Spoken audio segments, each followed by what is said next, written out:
Assalomu alaykum hurmatli kuzatuvchilar. Hammaga xayrli kun. Navbatdagi kunimiz kotel aqtiydi mana yasab tugatdik. Mana shu ko'rinishda bizning ijroyimizda kotel yasab tugatildi. Mana tashqi ko'rinishi. Hozir kotel tozalash ishlariga qo'yildi. Tozalab bo'lganimizdan so'ng kraska sepamiz va olib borib uстановка qilib ko'ramiz. Demak, kotelimiz pastki qismida 3 ta eshik hosil bo'ldi. Demak, mana bu ikkita eshigimiz kuzatish eshiklari, ya'ni revizionli eshiklar deyiladi. Konsert beradigan bo'lsa, mana shu eshiklarni ochib ko'rish imkoniyatiga ega bo'lamiz, nazorat qilamiz. Bu eshigimiz asosiy горелка qo'yadigan eshik, avtomatik mo'ljallandi.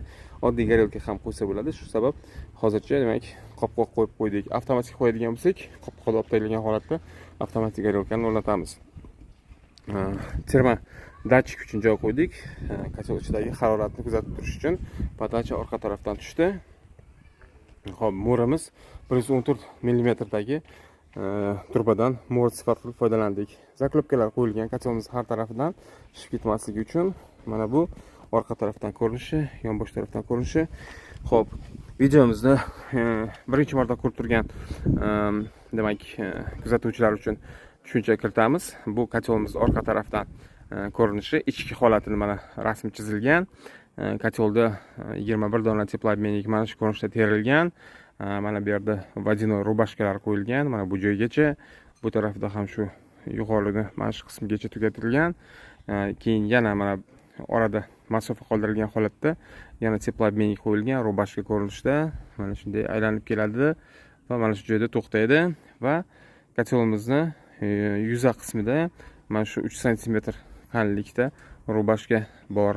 To'liq kotel bo'ylab demak suv aylanish holati hosil qilingan. Xo'p, aytib o'tganimdek, old tarafdan ko'rsatdim. Nazorat eshikchalari qoldirildi. Ikkita, ikki yonboshdan kondensat berish holati bo'lsa, nazorat qilish imkoniyatiga ega bo'lamiz. Demak, va mana bu joyda горелка turadi. Avtomatik горелка uchun kattaroq joy ajratdik. Xo'p, kondensatni har qanday holatda, har qanday kotelda kondensat kelishini to'xtatish imkoniyati bor.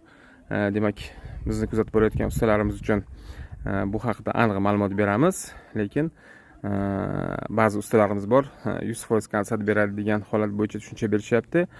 Qanday qilib kondensat to'xtatish mumkinligi haqida ma'lumotga ega emasligi demak bilinib turibdi. Xo'p, bu haqida ham video chiqaramiz, nasib bo'lsa ma'lumot berib o'tamiz. 4 ta zaklopka qo'yildi kotelimizga.